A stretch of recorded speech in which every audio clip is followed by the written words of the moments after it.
Bismillahirrahmanirrahim. Assalamualaikum warahmatullahi wabarakatuh. Sahabat Mida dimanapun Anda berada, berjumpa lagi dengan saya, Rizky Haidsul Haq, dalam segmen kita yang sudah cukup lama rehat, beberapa minggu rehat, dan kita kembali lagi dalam segmen kita, yaitu segmen Qohwah, Qaulun wa Hikmah.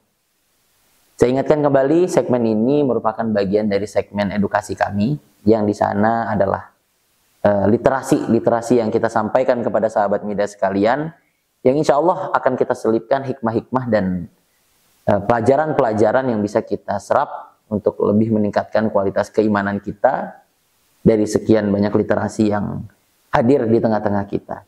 Dan kita masih fokus di kisah para sahabat baginda kita Nabi Muhammad SAW. Dan sebelum kita masuk, saya terus mengajak sahabat Mida sekalian, mari kita support kanal YouTube ini dengan cara like, comment, share, dan subscribe agar kanal edukasi ini bisa terus menghadirkan manfaat yang lebih luas lagi kepada sahabat Mida sekalian. Dan juga kita masih dalam keadaan berduka dari kondisi saudara-saudara kita yang ada di Palestina. Kita doakan semoga Allah Subhanahu wa taala merahmati para syuhadanya dan Allah kuatkan langkah para pejuangnya dan Allah jadikan Masjidil Aqsal Mubarak menjadi masjid kaum muslimin yang merdeka. Baik, kita masuk ke segmen kita kali ini, sahabat Mida sekalian, yaitu segmen Qohwah dengan tema sahabat Rasulullah SAW yang bernama Huzaifah bin Al-Yaman rahimahullahu ta'ala.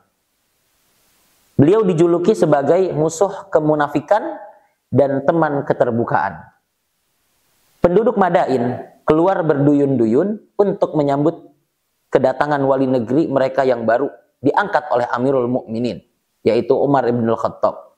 Mereka pergi menyambut karena telah lama hati mereka rindu untuk bertemu muka dengan sahabat Nabi yang mulia ini, yang telah banyak mereka dengar mengenai kesalehan dan ketakwaannya. Tidak ketinggalan dengan jasa-jasanya dalam membebaskan tanah Irak. Ketika mereka sedang menunggu rombongan yang sedang datang, tiba-tiba muncullah di hadapan mereka seorang laki-laki dengan wajah berseri-seri. Ia mengendarai seekor keledai dengan punggung yang dialasi kain usang. Kedua kakinya terjuntai ke bawah. Kedua tangannya memegang roti serta garam. Sedangkan mulutnya mengunyah makanan. Ketika ia berada di tengah-tengah orang banyak, yang mereka tahu bahwa orang itu tidak lain adalah Huzaifah bin Al-Yaman, mereka bingung dan hampir-hampir tidak percaya. Apa yang membuat mereka heran? Sosok seperti apakah yang sebenarnya mereka harapkan dari orang pilihan Umar tersebut? Ketidakpercayaan mereka itu bisa dimaklumi karena pada masa kerajaan Persia yang terkenal itu atau pada masa sebelumnya tidak pernah diketahui ada pemimpin semulia ini. Huzaifah terus berjalan, sedangkan orang-orang berkerumun dan mengiringinya. Ketika ia memperhatikan mereka, semata mereka menatapnya seolah-olah menunggunya untuk mengucapkan sesuatu. Ia pun memandangi mereka dengan tatapan yang tajam, menyelisik sembari berkata, "Jauhilah oleh kalian tempat-tempat fitnah." "Di manakah tempat-tempat fitnah itu, wahai Abu Abdillah?" tanya mereka. "Pintu-pintu para pembesar. Kalian masuk menemui mereka dan mengiyakan ucapan palsu serta memuji perbuatan baik yang tidak pernah mereka lakukan." Suatu pernyataan yang luar biasa dan menakjubkan dari ucapan yang mereka dengar dari wali negeri yang baru ini. Orang-orang segera mendapatkan kesimpulan bahwa tidak ada yang lebih dibencinya dari semua yang terdapat di dunia ini. Begitupun yang lebih hina dalam pandangan matanya daripada kemunafikan. Pernyataan ini sekaligus merupakan ungkapan yang paling tepat bagi pribadi wali negeri baru ini, sekaligus bagi sistem yang akan ditempuhnya dalam pemerintahan. Jadi Huzaifah bin Al-Yaman ini sangat membenci sebuah sikap yang tidak disukai oleh baginda kita Nabi Muhammad SAW, yaitu kemunafikan. Huzaifah bin Al-Yaman memasuki arena kehidupan ini dengan bekal istimewa. Di antara ciri-cirinya ialah anti kemunafikan dan mampu melihat jejak dan gejalanya, walau tersembunyi dari tempat-tempat yang jauh sekalipun. Sejak ia bersama saudaranya Sofwan menemani ayahnya menghadap Rasulullah SAW dan ketiganya memeluk Islam, sementara Islam menyebabkan wataknya bertambah terang dan cemerlang, maka ia benar-benar menganutnya secara teguh dan suci, serta lurus dan gagah berani. Ia melihat kepengecutan, kebohongan, dan kemunafikan sebagai sifat yang rendah dan hina. Huzaifah terdidik di tangan Rasulullah Shallallahu Alaihi Wasallam yang membawa cahaya yang terang, bagai cahaya subuh. Tidak ada yang sisi kehidupan beliau yang tersembunyi, dan tidak pula ada rahasia terpendam dalam lubuk hatinya. Beliau adalah seorang yang benar terpercaya, mencintai orang-orang yang teguh, membela kebenaran. Dan sebaliknya, mengutuk orang-orang yang berbelit-belit, ria dan culas bermuka dua. Tidak ada tempat yang lebih baik untuk menyemai bakat Huzaifah ini agar tumbuh subur dan berkembang daripada di arena ini, yakni dalam pangkuan agama Islam di hadapan Rasulullah Shallallahu Alaihi Wasallam. Dan di tengah-tengah golongan kaum besar perintis dari para sahabat Rasulullah Shallallahu Alaihi Wasallam, bakatnya ini benar-benar tumbuh nyata hingga ia berhasil mencapai keahlian dengan membaca tabiat dan air muka seseorang. Ia dapat mengetahui rahasia di balik wajah seseorang. Dalam sekejap pandangan dan tanpa susah payah akan mampu menyelidiki rahasia-rahasia yang tersembunyi serta tersimpan dan terpendam dari wajah seseorang. Subhanallah, merupakan suatu keahlian yang mungkin di zaman ini butuh sekali kita miliki. Bagaimana bisa melihat karakter seseorang. Kemampuannya dalam hal ini telah sampai kepada apa yang diinginkan, hingga Amirul Mukminin Umar ibn Khattab radhiyallahu anhu, yang dikenal sebagai orang yang penuh dengan inspirasi, cerdas dan ahli, sering juga mengandalkan pendapat Huzaifah. Begitu pula ketajaman pandangannya dalam memilih tokoh dan mengenali mereka. Huzaifah telah dikaruniai pikiran yang jernih hingga menyebabkan sampai pada suatu kesimpulan bahwa sesuatu yang baik dalam kehidupan ini adalah yang jelas dan gamblang, yakni bagi orang yang betul-betul menginginkannya. Sebaliknya, yang jelek ialah orang yang betul-betul gelap atau samar-samar. Karena itu, orang yang bijaksanalah yang hendaklah mempelajari sumber-sumber keburukan ini dan kemungkinan-kemungkinannya. Huzaifah radhiyallahu anhu terus-menerus mempelajari kejahatan dan orang-orang jahat, kemunafikan dan orang-orang munafik. Ia berkata, orang-orang menanyakan kepada Rasulullah Shallallahu Alaihi Wasallam tentang kebaikan, tetapi saya menanyakan kepadanya tentang kejahatan, karena takut akan terlibat di dalamnya. Suatu saat saya bertanya, wahai Rasulullah Shallallahu Alaihi Wasallam, dahulu kita berada dalam kejahiliahan dan diliputi kejahatan. Lalu Allah Subhanahu Wa Taala mendatangkan kepada kita kebaikan ini. Apa di balik kebaikan ini ada kejahatan? Beliau menjawab, ada. Saya bertanya, kemudian apakah setelah kejahatan masih ada kebaikan lagi? Beliau menjawab, benar, tetapi kabur dan bahaya. Saya bertanya, apa bahaya itu? Beliau menjawab, yaitu segolongan umat mengikuti sunnah yang bukan sunnahku dan mengikuti petunjuk yang bukan petunjukku. Kenalilah mereka dan laranglah.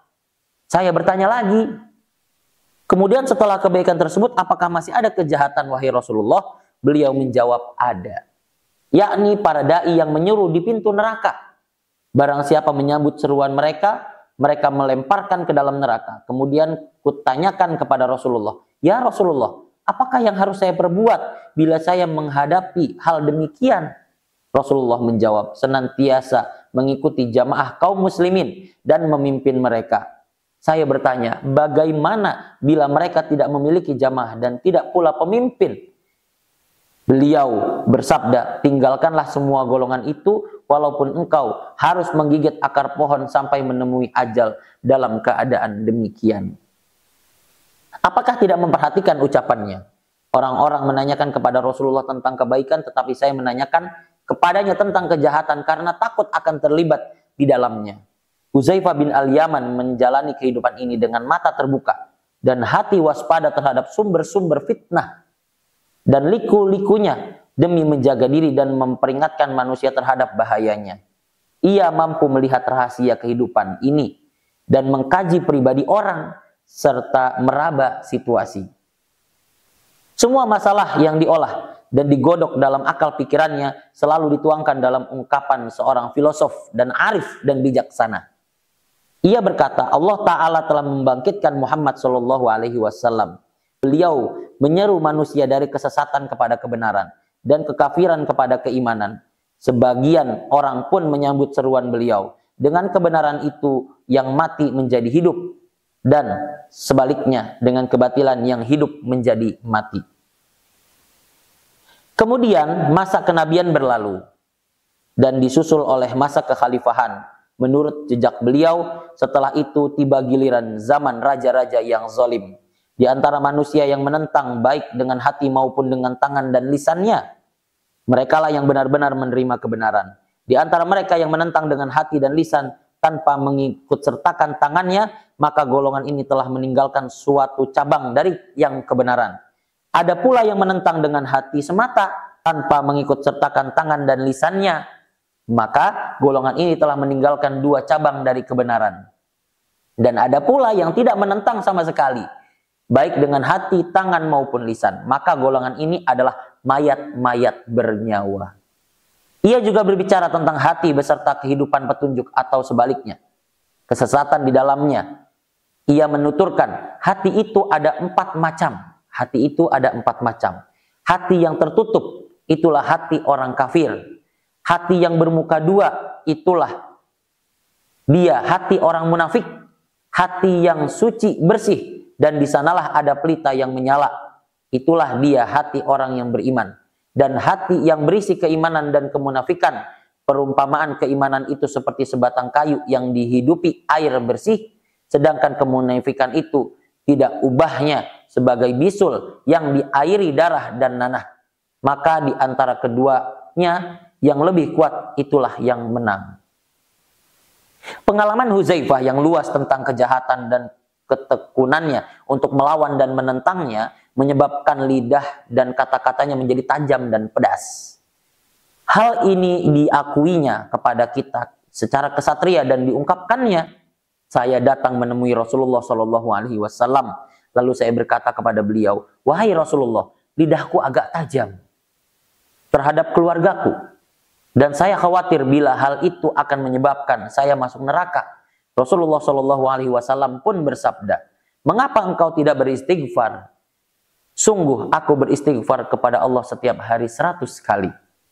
Itulah dia Hudzaifah, musuh kemunafikan dan sahabat keterbukaan. Tokoh semacam ini bisa dipastikan imannya teguh dan kecintaannya mendalam. Demikian pula halnya Hudzaifah, dalam keimanan dan kecintaannya, ia menyaksikan ayahnya yang telah beragama Islam gugur di perang Uhud dan di tangan seorang muslimah yang melakukan kekhilafan karena menyangkannya sebagai orang munafik. Hudzaifah melihat dari jauh pedang sedang dihujamkan kepada ayahnya. Ia berteriak, ayahku, ayahku. Jangan, ia ayahku. Tetapi takdir Allah menetapkan lain. Dan ketika kaum muslimin mengetahui hal itu, mereka pun diliputi suasana duka. Mereka semua membisu, namun sambil memandangi mereka dengan sikap kasih sayang dan penuh pengampunan. Hudzaifah berkata, semoga Allah mengampuni kalian, karena Dia Maha Penyayang di antara yang menyayangi. Kemudian dengan pedang terhunus ia maju ke medan pertempuran yang sedang berkecamuk dan membangkitkan tenaga serta menunaikan kewajibannya. Akhirnya peperangan pun berakhir dan berita terbunuhnya ayahnya tersebut sampai ke telinga Rasulullah Shallallahu Alaihi Wasallam. Beliau pun ikut memerintahkan agar membayar diah atas kematian ayah Handa Hudzaifah, Husail bin Jabir. Namun Hudzaifah menolak tebusan tersebut dan memerintahkan agar membagikannya kepada kaum muslimin. Hal itu semakin menambah sayangnya dan tingginya penilaian Rasulullah Shallallahu Alaihi Wasallam kepada dirinya. Keimanan dan kecintaan Hudzaifah tidak mengenal lelah dan lemah. Bahkan tidak ada yang mustahil baginya. Ketika perang Khandaq, yakni setelah merayapnya kegelisahan dalam barisan kafir Quraisy dan sekutu-sekutu mereka dari golongan Yahudi, Rasulullah Shallallahu Alaihi Wasallam bermaksud mengetahui perkembangan terakhir di lingkungan perkemahan musuh-musuhnya. Ketika itu, malam gelap gulita dan menakutkan, angin topan dan badai mengamuk, seolah-olah hendak mencabut dan menggulingkan semua gunung di padang pasir yang berdiri tegak di tempatnya. Suasana saat itu mencekam hingga menimbulkan kebimbangan dan kegelisahan, mengundang ketakutan dan kecemasan. Sementara itu, kelaparan telah mencapai saat-saat yang gawat di kalangan para sahabat Rasulullah Shallallahu Alaihi Wasallam pada saat seperti itu. Siapakah yang memiliki kekuatan apapun bentuknya dan berani berjalan di tengah-tengah perkemahan musuh, menyibak bahaya besar yang sedang mengancam, menghantui dan memburunya, untuk secara diam-diam menyelinap ke dalam dan menyelidiki keadaan mereka. Rasulullah Shallallahu Alaihi Wasallam yang memilih di antara para sahabatnya orang yang akan melaksanakan tugas yang sulit ini. Tahukah Anda siapa yang kiranya pahlawan yang dipilih itu? Itulah dia, Huzaifah bin Al-Yaman. Ia dipanggil oleh Rasulullah Shallallahu Alaihi Wasallam untuk melakukan tugas tersebut, dan ia pun melaksanakan dengan patuh. Sebagai bukti kejujurannya, ketika ia mengisahkan peristiwa tersebut, ia menyatakan bahwa ia mau tidak mau harus menerimanya. Hal itu menunjukkan bahwa sebenarnya ia takut menghadapi tugas yang dipikulkan atas pundaknya serta khawatir akan akibatnya. Apalagi bila diingat bahwa ia harus melakukannya dalam keadaan lapar dan terpaan hujan es, serta keadaan jasmaniah yang sangat lemah. Sebagai akibat pengepungan orang-orang musyrik selama 1 bulan atau lebih. Peristiwa yang dialami oleh Huzaifah malam itu sangat menakjubkan.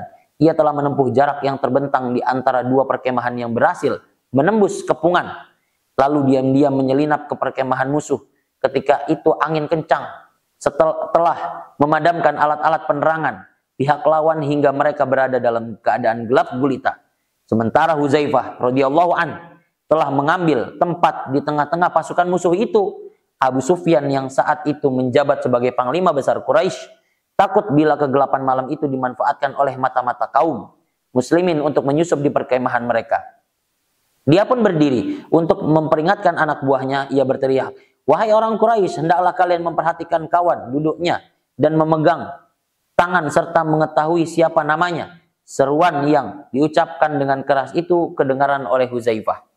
Huzaifah menuturkan, "Aku pun segera menjabat tangan laki-laki yang duduk di dekatku dan berkata kepadanya, 'Siapa kamu ini?' Ia menjawab, 'Si Fulan bin Fulan.'" Sementara itu, cara Huzaifah mengamankan kehadirannya di kalangan tentara musuh itu hingga selamat.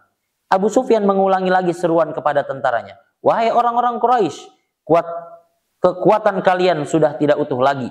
Kuda-kuda kita telah binasa. Demikian juga halnya unta Bani Quraisyah telah mengkhianati kita hingga kita mengalami akibat yang tidak kita inginkan. Sebagaimana kalian saksikan sendiri, kita telah mengalami bencana angin topan, periuk-periuk berterbangan, api menjadi padam dan kekemahan berantakan. Karena itu, berangkatlah kalian karena saya pun akan berangkat." Ia kemudian naik ke punggung untanya dan mulai bergerak diikuti dari belakang oleh tentaranya. Huzaifah berkata, "Kalau bukan karena pesan Rasulullah Shallallahu Alaihi Wasallam kepadanya, saya tidak mengambil sesuatu tindakan sebelum menemuinya kembali, saya pasti membunuh Abu Sufyan dan anak dengan anak panahnya." Huzaifah kembali kepada Rasulullah Shallallahu Alaihi Wasallam dan menceritakan keadaan musuh serta menyampaikan berita gembira itu. Barang siapa yang pernah bertatap muka dengan Huzaifah dan merenungkan buah pikiran dan filsafatnya serta ketekunannya untuk mencapai makrifat, itu saja tentu sudah cukup dan tidak perlu mencari-cari apa wujud kepahlawanannya di medan perang. Tetapi dalam bidang ini pun Huzaifah melenyapkan segala prasangka tidak baiknya. Laki-laki yang tekun beribadah ini akan menunjukkan kepahlawannya yang luar biasa, menggenggam pedang menghadapi tentara berhala dan pembela kesesatan.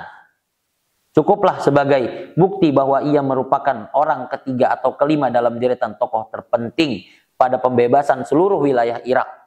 Kota-kota Hamdan, Rafi, dan Dainawar selesai pembebasannya dikawal di bawah komando Huzaifah. Pada pertempuran besar Nahawan, yang ketika itu orang-orang Persia berhasil menghimpun 150.000 tentara, Amirul Mukminin Umar memilih An-Nu'man bin Maqarrin sebagai panglima Islam. Sedangkan Huzaifah diberi mandat melalui surat agar ia menuju tempat itu sebagai komandan dari tentara Kufah. Kepada para pejuang itu, Umar mengirimkan surat yang berisi, jika kaum muslimin telah berkumpul, tiap-tiap panglima hendaknya memimpin anak buahnya. Sedangkan yang akan menjadi panglima besar ialah An-Nu'man bin Muqarrin. Seandainya Nu'man gugur, panji kepemimpinan hendaknya dipegang oleh Huzaifah. Dan bila ia gugur pula, hendaknya digantikan oleh Jarir bin Abdullah.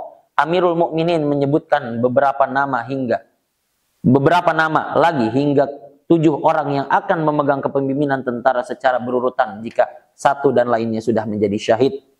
Kedua pasukan pun berhadapanlah. Pasukan Persia dengan 150.000 tentara, sedangkan kaum muslimin dengan 30.000 orang pejuang. Tidak lebih, perang berkobaran dengan pertempuran yang tidak ada bandingnya. Ia merupakan perang dahsyat yang paling sengit sepanjang sejarah. Panglima besar kaum muslimin An-Nu'man bin Muqarrin gugur sebagai syahid. Tetapi sebelum bendera kaum muslimin menyentuh tanah, panglima yang baru telah menyambutnya dengan tangan kanannya. Dan angin kemenangan pun meniup dan mengiringi tentara maju ke depan dengan semangat baja dan keberanian yang luar biasa. Panglima yang baru itu tiada lain ialah Huzaifah bin Al-Yaman. Bendera segera diambilnya. Ia berpesan agar kematian An-Nu'man tidak disiarkan sebelum peperangan berakhir. Kemudian ia memanggil Naim bin Muqarrin dan memberi tugas agar menggantikan posisi saudaranya An-Nu'man sebagai penghormatan kepadanya. Semua itu dilaksanakan dengan cepat. Ia bertindak dalam waktu hanya beberapa saat, sedangkan roda peperangan berputar cepat. Kemudian bagai angin puting beliung ia maju menerjang barisan Persia sambil menyerukan, Allahu Akbar. Dia telah menepati janjinya. Allahu Akbar. Dia membela tentaranya. Ia memutar tali kekang kudanya ke arah anak buahnya dan berseru, wahai umat Muhammad sallallahu alaihi wasallam, pintu-pintu surga telah terbuka lebar dan siap menyambut kedatangan kalian. Jangan biarkan ia menunggu lebih lama. Ayolah, wahai pahlawan-pahlawan Badar, maju pejuang-pejuang Uhud, Khandaq dan Tabuk. Dengan kata-kata itu, Huzaifah telah memelihara semangat tempur dan ketahanan anak buahnya. Jika tidak dapat dikatakan telah menambah dan melipat gandakannya. Perang pun berakhir dengan kekalahan pahit bagi orang-orang Persia. Suatu kekalahan yang jarang ditemukan bandingnya. Huzaifah ialah seorang pahlawan di bidang hikmah.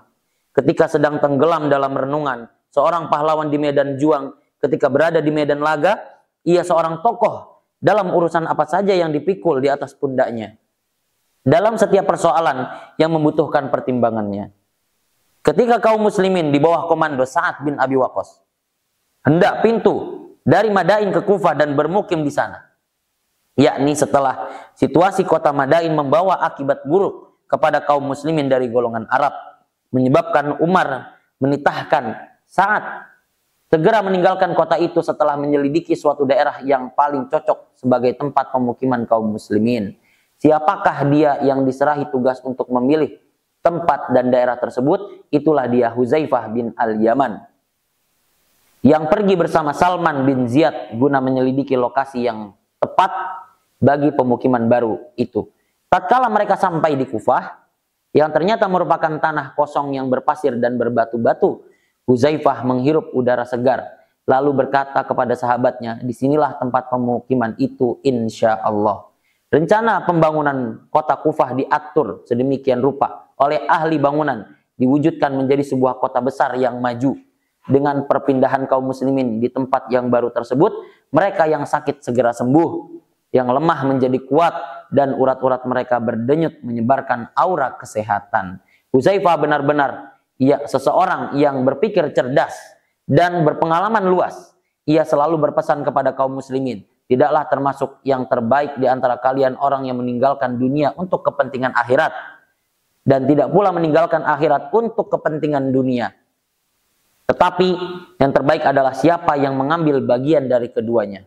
Suatu hari pada tahun 36 Hijriah, Huzaifah mendapat panggilan menghadap Ilahi ketika ia sedang berkemas-kemas untuk berangkat melakukan perjalanan yang terakhir. Beberapa orang sahabatnya datang menjenguk. Dia bertanya kepada mereka, apakah kalian membawa kain kafan? Ya, jawab mereka. Tunjukkanlah kepadaku, kata Huzaifah. Ketika ia melihat kain kafan yang ternyata masih baru dan mewah, terlukislah pada kedua bibirnya senyuman terakhir bernada ketidaksenangan, lalu berkata, kain kafan ini tidak cocok bagiku. Cukuplah bagiku 2 helai kain putih tanpa baju, tidak lama aku akan berada dalam kubur, menunggu diganti dengan kain yang lebih baik atau dengan yang lebih jelek. Kemudian ia mengucapkan beberapa kalimat, sedangkan orang-orang yang hadir memasang telinganya, selamat datang wahai kematian. Kekasih tiba saat dalam kerinduan. Tidak ada kemenangan bagi orang yang menyesal. Selain itu, roh yang agung penuh dengan ketakwaan, ketundukan, dan kepasrahan itu naik ke hadirat ilahi. Kisah yang sangat menginspirasi lagi-lagi hadir dari tengah-tengah sahabat-sahabat yang dekat dengan Rasulullah SAW, membuktikan kepada kita semua betapa agungnya tarbiyah, betapa agungnya pendidikan yang dicontohkan kepada kita semua melalui para sahabat Rasulullah SAW. Dari mulai bagaimana menjaga komitmen keimanannya, menjaga karakteristiknya sebagai seorang muslim yang tidak terubahkan atau tidak berubah walaupun digonjang dengan kemewahan dunia manapun. Dari sini kita bisa mengambil hikmah kepada sahabat Midas sekalian dari sosok seorang Huzaifah bin Al-Yaman. Hikmah yang bisa kita ambil dari sosok seorang Huzaifah bin Al-Yaman yang pertama adalah mari kita contoh karakter seorang Huzaifah yang mana beliau menjadi orang yang anti kemunafikan, tidak berkaki dua dan juga tidak bermuka dua. Tidak bisa mengambil kanan dan kiri, tapi beliau berkomitmen untuk mengambil jalur ketakwaan sehingga jalur kemunafikan benar-benar beliau jauhi. Yang kedua, kita bisa melihat bagaimana sosok ketaatannya kepada Rasulullah SAW. Walaupun di tengah kesulitan, ujian dalam konteks perang Khandaq yang dilimuti dengan kesulitan, tapi beliau tetap taat kepada Rasulullah. Sehingga menjadikan orang yang spesial di mata Rasulullah SAW. Artinya apa? Ibadah yang kita jalani penuh akan pengorbanan. Sehingga kita bisa menggapai tempat yang terbaik di hadapan Allah Subhanahu wa Ta'ala. Dan yang terakhir adalah bagaimana kita menyikapi sebuah kondisi agar kita bisa terus mengambil hikmah dalam setiap kehidupan kita. Apapun yang dijalani di depan kita, itu akan menghadirkan hikmah-hikmah dan juga pelajaran bagi diri kita. Maka kita harus resapi apa yang ada di sekeliling kita itu adalah sebuah skenario Allah Subhanahu wa Ta'ala yang perlu kita ambil hikmahnya dan perlu kita ambil pelajaran bahwasanya itu adalah takdir Allah Subhanahu wa Ta'ala. Dengan terus kita berusaha, dengan bertawakal juga kepada Allah, insya Allah apa yang ada di sekeliling kita itu sudah Allah Subhanahu wa Ta'ala atur. Tinggal bagaimana kita menyikapinya sebagai seorang muslim. Itu mungkin pelajaran yang bisa kita ambil dari sosok seorang Huzaifah bin Al-Yaman kepada sahabat Midas sekalian pada segmen Kohwah kali ini. Dan dengan ini mungkin kita cukupkan sesi kita kali ini, semoga bermanfaat. Dan saya terus mengajak sahabat Midas sekalian, ayo dukung kanal YouTube ini dengan cara like, comment, share, dan subscribe. Dan juga kita doakan kepada sahabat-sahabat kita yang ada di Palestina, di Gaza khususnya. Semoga Allah Subhanahu wa Ta'ala kuatkan langkah para pejuangnya, rahmati para syuhadanya, dan Allah jadikan Masjidil Aqsa menjadi masjid yang merdeka dan bisa kita kunjungi dari seluruh kaum muslimin yang ada di penjuru alam ini, penjuru dunia ini, dan bisa melaksanakan ibadah dengan khusyuk di Masjidil Aqsa Mubarak. Sampai sini, saya Rizky Haidsulhaq, Ketua dari Yayasan Mitra Dai Indonesia. Mohon maaf apabila ada tutur kata atau penyampaian yang kurang berkenan. Hadanallahu wa iyyakum ajma'in. Wassalamualaikum warahmatullahi wabarakatuh.